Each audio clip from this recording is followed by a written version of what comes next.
It was late one night. A little boy named Drake was sound asleep. His room had toys sprawled across the floor. A nightlight of a tiny angel shined brightly in the corner of the room, which made the shadows of the toys stretch high into the ceiling and colored the room pink. A noise erupts through the house, which could be mistaken for a gunshot. The boy's eyes opened. It took him a minute to register the noise that rang. Daddy? No response. His door was open, which presented an empty hall, with a staircase at the far right corner. Sat upon the steps were a set of clothes, wrinkled and ruffled. Mommy? The hall stood quietly in the night. It was nothing. He thought, tugging at the blanket. He looked at the window, which presented the empty void of space. He trailed off his view onto the clothes again, this time focused on it. After a while, the sleeves of the shirt began to take shape of an oversized hand, just laying on the wooden floor. With each passing second, it began looking more monstrous, scaring the boy enough to have him call out his parents. Drake's father walked into the room, dressed in his wardrobe, and had a groggy look across his face. "You okay?" There's a monster out in the hallway. Drake pointed at the set of clothes. Drake's father glanced at them. He gathered the clothes, disappeared into the dark hallway, and returned. "Got anything else, son?" No. He gave off a sigh of relief. Drake's father sighed, with little snorts of air blowing from his nose. "Alright, good night, son." He shuts the door. It was far too scared to sleep. The monster might come back, he thought. He tossed and turned anxiously for a few minutes. No monster's gonna get me, no sir. Drake tucked his hand underneath his pillow and pulled out a long baseball bat. Perfect, he said with a satisfied look. His eyes grew heavy, just when there was the sun rapping at the window. Just outside was a branch of an old oak tree that has been there ever since Drake could remember.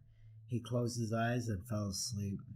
He woke up to a deafening sound. The window. It was coming from that darn window. Probably the branch. He just about had it with that branch and decided to break it off. He threw off the blanket to the edge of the bed. The cold air slapped him like a ton of bricks.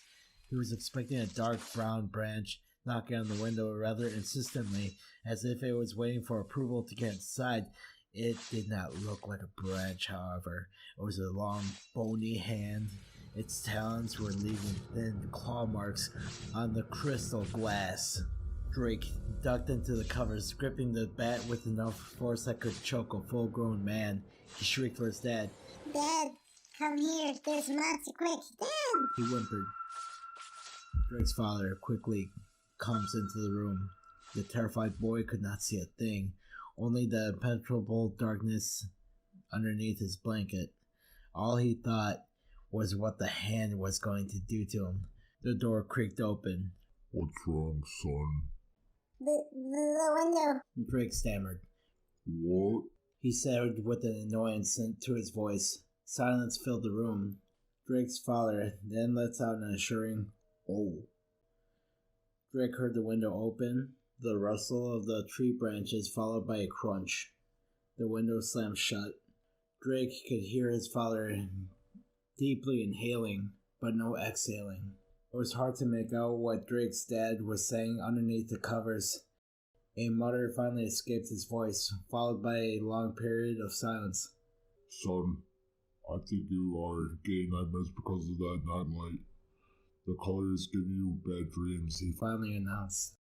Drake peeked from the safety of his sheets. He saw a tired, middle-aged man in his pajamas with a scruffy look. "How about you give me the bat, turn off the nightlight, and go buy ourselves a new one tomorrow?" Only if you stay with me. The man gave him a smile as any good father would give to reassure their son that no harm will come to him. He extended his hand gesturally. "Bat, please." Drake gave the bat to his dad, who placed it on the far corner. "All right." Drake reached from the outlet and yanked the nightlight from the power cord. Now close your eyes and sleep. He began to hum a deep lullaby. His voice was deep and soothed the terrified boy into a deep slumber. Drake woke up with his muscles becoming stiffened and tight, making it difficult to breathe. He felt slimy from his head to his knees. All he could see was darkness, and he was heading straight towards it.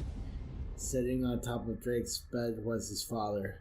Eyes bulged out of his sockets, veins covering his face, and his jaw was stretched to the lower abdomen.